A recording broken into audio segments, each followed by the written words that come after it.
네, 우리 군 당국이 최근 미국에서 발사된 군사정찰 위성 1호기 발사에 이어서 한국형 고체 연료 우주 발사체의 3차 시험 발사에 잇따라 성공했습니다.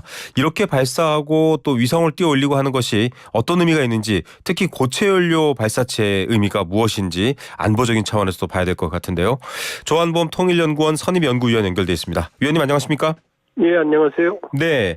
자, 1, 2차 시험 발사 때 더미라고 해서 모형 위성을 올리는 실험, 즉 발사체 위주의 실험을 했는데 이번엔 실제 민간 소형 위성을 탑재해서 우주궤도에 진입시켰습니다. 한 100kg짜리라고 하는데 이렇게 성공한 게 어떤 의미로 평가받을 수 있습니까? 일단 이제 얼마 전에 우리 스페이스X 펠컨 9으로 정찰 위성을 쏘아 올렸죠. 네네.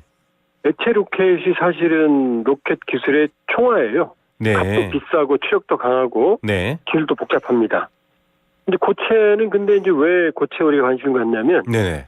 액체 로켓은 발사에 시간이 많이 걸리거든요. 예. 우리 그 카운트다운하고 보면은 몇 시간씩 걸리잖아요. 연료 주입도 미리 해야 되고요. 네. 예. 근데 고체 로켓은 바로 쏠 수 있습니다. 네. 그러니까 이제 군사용으로 고체 로켓이 중요한 거죠. 기술력이 이제 탁월한 게 아니라. 예. 근데 이제 문제는 이 고체 로켓은 값도 싸고 구조도 단순하고. 근데 이제 문제는 액체 로켓 이번에 우리가 쐈던 이제 펠컨 같은 경우는 무려 22톤까지 쏘아 올릴 수 있고요. 네. 인류 역사상 가장 추력이 셌던 세탄 같은 경우는 우주선을 통째로 거의 100톤 내외를 실어 올린 적이 있거든요. 네. 근데 고체는 1톤 내지 1.5톤밖에 못 올려요. 아, 수송할 수 있는 양이 적군요. 예, 그나마 이제 값이 싸기 때문에 소형 위성들을 쏘아 올립니다. 네. 그러니까 이제 펠컨 9은 미국 거였고, 이건 우리 거니까 앞으로 우리가 소형 위성들을 한 2030년까지 약 50여 개를 쏘아 올릴 거거든요. 군용으로.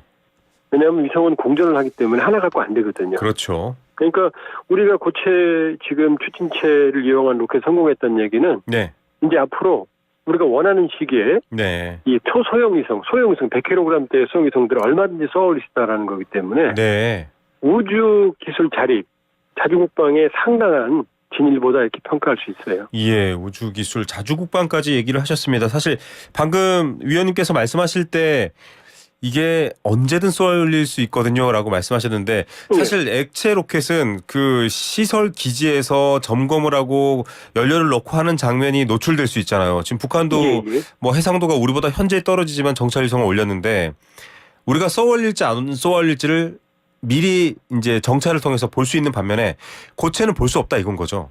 아니요. 고체도 이제 그러니까 로켓이 중요한 게 아니라 이제 무기급이거든요. 그 무기를 사용할 때 북한은 스커드라고 하는 액체 로켓에서 시작을 해서 고체로 전환하는 단계거든요. 그러니까 북한이 액체 로켓을 쏠 때, 그러니까 액체 미사일이죠. 쏠 때는 이제 갱도에서 끄집어내서 연료를 주입하고 발사하는 데까지 1시간 정도 걸리거든요. 그런데 이제 고체인 경우에는 그보다 시간이 단축돼요.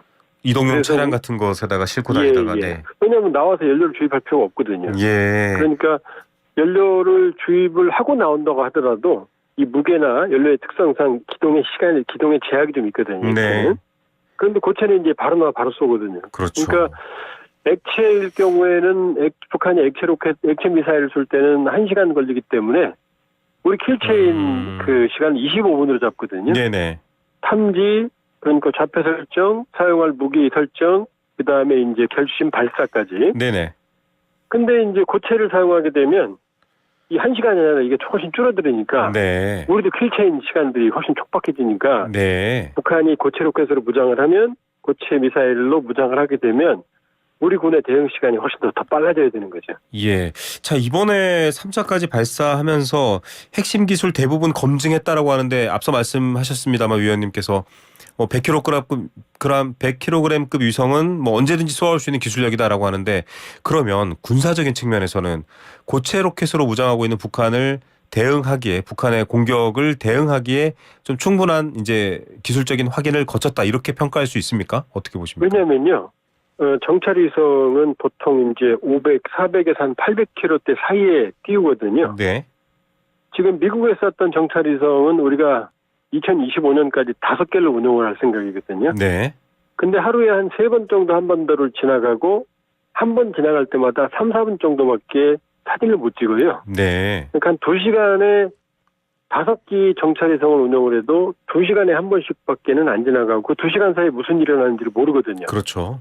그런데 이제 초소형 위성을 우리가 우리 자체 로켓, 고체 로켓으로 쏘아 올리면 네. 현재 이제 51기를 확보할 거거든요. 네. 2030년까지. 그러면 이제 거의 실시간으로 감시가 가능합니다. 촘촘하네요. 네. 그러니까 그렇죠. 아주 촘촘한 정찰망을 구성하게 되고 그렇게 되면 킬체인의 시간도 당길 수가 있고 또 킬체인의 정확성이 높아지기 때문에 네. 이번 이 고체 로켓은 지난번 쐈던 펠컨9 사이어 사업의 정규 위성에 못지않은 네. 이 정찰 능력을 확보하는 아주 중요한 계기라고 볼 수가 있어요. 자, 정찰 능력을 이제 언제든지 우리가 쏘아 올려서 확보할 수 있다 이런 의미로 볼 수 있을 것 같고 뭐 북한만 아니라 맘먹으면 지구촌 어디라도 볼 수 있는 거네요.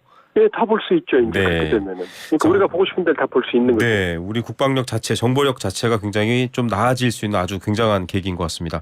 그런데 예고 발사를 안 해요. 그러니까 왜냐하면 뭐 누리호나 나로 이럴 때는 온 국민한테 이제 언제 쏩니다 이래서 막 생중계도 했는데 이거는 예고를 안 하고 뭐 심지어 2차 발사 때는 UFO 소리까지 나왔잖아요. 그림이 굉장히 독특했는데 이렇게 하는 이유가 따로 있을까요?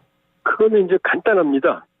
이 나로나 누리호는 민간 로켓이고 네, 그리고 전 국민들이 그 정보를 알아야 될 권리가 있어요. 네, 기술적인 진전이나 이런 단계를.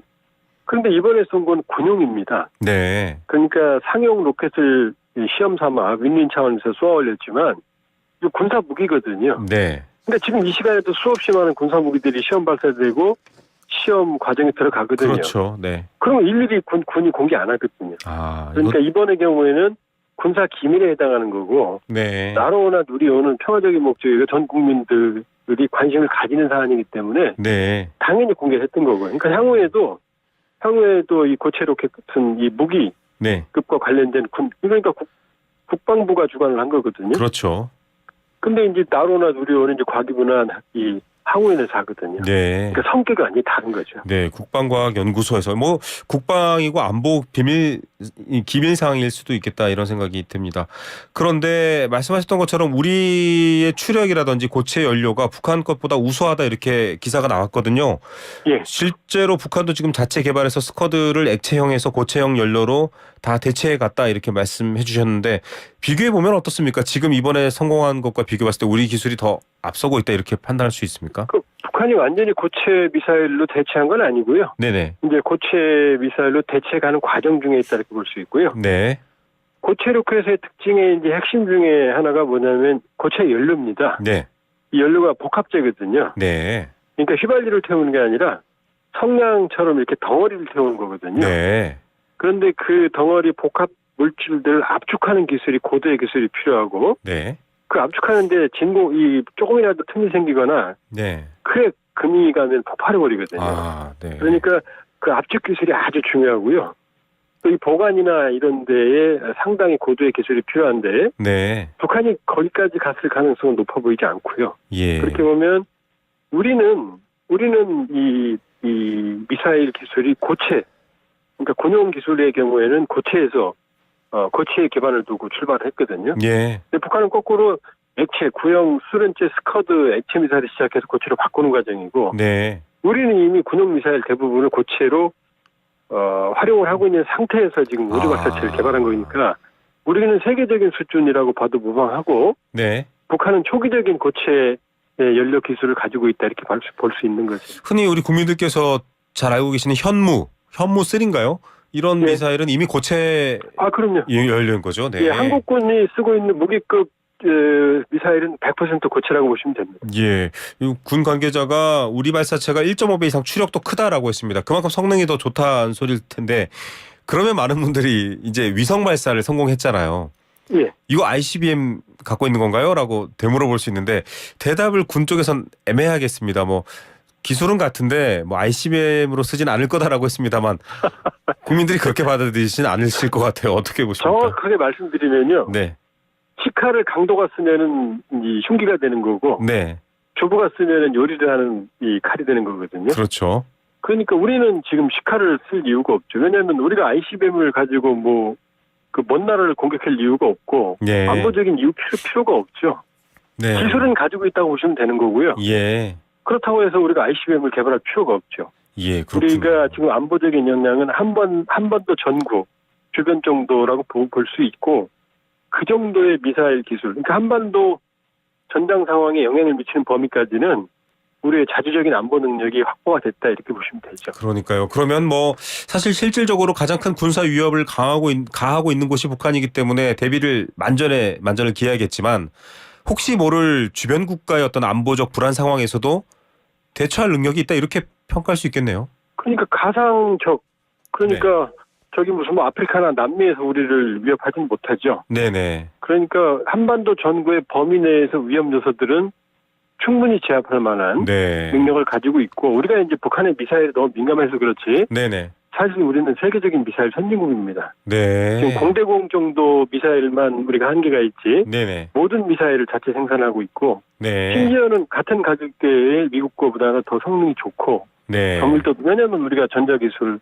또 여러 가지 산업 기술이 그렇죠. 세계적이기 때문에 그게 이제 K 방사안의 어떤 능력이 세계적으로 인정을 받고 있고 생각보다 북한 때문에 맨날 핵 때문에 우리가 뭐 쩔쩔매서 그렇게 보이는 것처럼 보이지만 생각보다 우리 자유국방 능력은 상당히 강하다 이렇게 볼 수 있어요. 네, 지금 뭐 현재 현대 전쟁의 핵심 전력 중에 하나가 미사일이기 때문에 자주국방이라는 표현이 딱 어울리는 상황인 것 같습니다. 많은 분들이 또 쾌거에 반겨주실 텐데 북한 측에서 정찰위성을 비판했습니다. 본인들도 쏘면서 왜 또 비판하나 싶기도 한데 이렇게까지 비판하는 건 그만큼 뭔가 민감하고 본인들한테 크게 불리한 이유가 있기 때문이겠죠? 왜냐하면 그동안 우리는 이 우주 기반 인공위성, 정찰위성 자료는 모두 미군에게 의존했거든요. 네. 그러니까 미군이 주는 것만 받는 거지. 그러니까 지금 있는 킬체인도 미군이 정보를 준다라고 가정했을 때 킬체인인 거지. 네. 미군이 그런 정보를 안 준다고 그러면 구멍이 생기거든요.